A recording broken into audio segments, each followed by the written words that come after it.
IAC Vikrant भारतीय नौसेना को सौंपा गया। रोमियो हेलीकॉप्टर भी हो सकेगा इस पर तैनात। देखिए।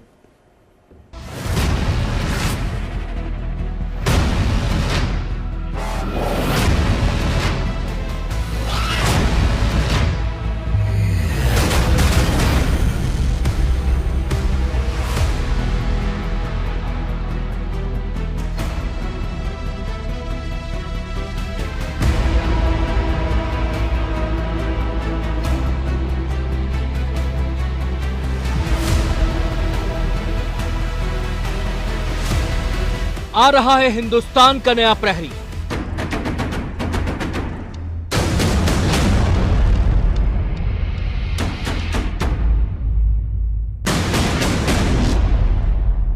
आईएनएस विक्रांत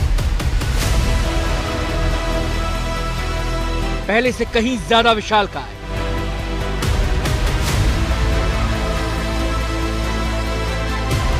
पहले से कहीं ज्यादा शक्तिशाली,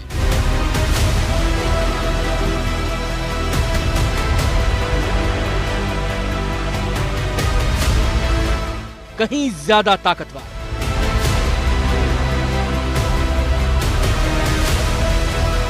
भारत के पहले सर्वशक्तिमान विमान वाहक युद्धपोत का नया अवतार 1971 की जंग में जिसके नाम भर से पाकिस्तान की नौसेना खौफ से भर गई थी।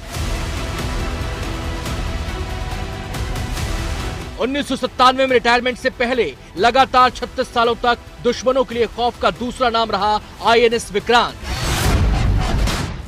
और अब समंदर में भारत के उसी दबदबे को बढ़ाने के लिए तैयार है नया विक्रांत। पूरी तरह मेड इन इंडिया, आत्मनिर्भर भारत की शान, जिसके हवाले होगी समंदर की सुरक्षा। नौसेना की कमान संभालेगा समंदर का ये नया सेनापति।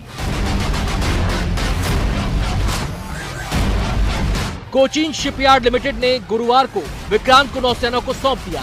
भारतीय नौसेना को सौंपा गया देश का पहला स्वदेश निर्मित विमान वाहक पोत IAC-1 है।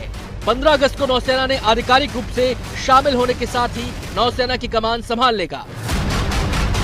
और इसके साथ IAC यानी इंडियन एयरक्राफ्ट कैरियर विक्रांत कहलाएगा INS यानी इंडियन नेवी शिप विक्रांत। विश्व की 5वीं बड़ी नौसेना भारतीय नौसेना की ताकत विक्रांत के आने से कई गुना बढ़ जाएगी। विक्रांत की ताकत को जानने के बाद आपको अंदाजा हो जाएगा कि आखिर क्यों इसे हिंद महासागर के लिए गेम चेंजर माना जा रहा है।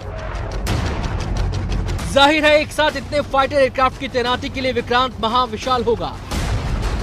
विक्रांत की विशालता का अंदाजा इसी से लगाया जा सकता है कि अपने आप में ये एक तैरता हुआ गांव है।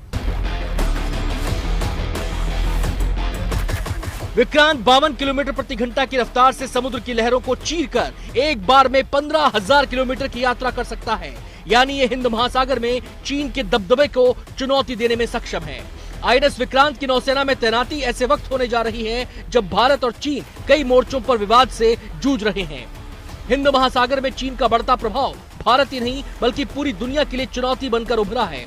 चीन ने पिछले दशक में हिंद महासागर क्षेत्र में अपनी मौजूदगी कई गुना बढ़ाई है। ऐसे में भारत के लिए ज्यादा सावधानी बरतना और अपनी नौसेना की ताकत को बढ़ाना जरूरी हो गया है।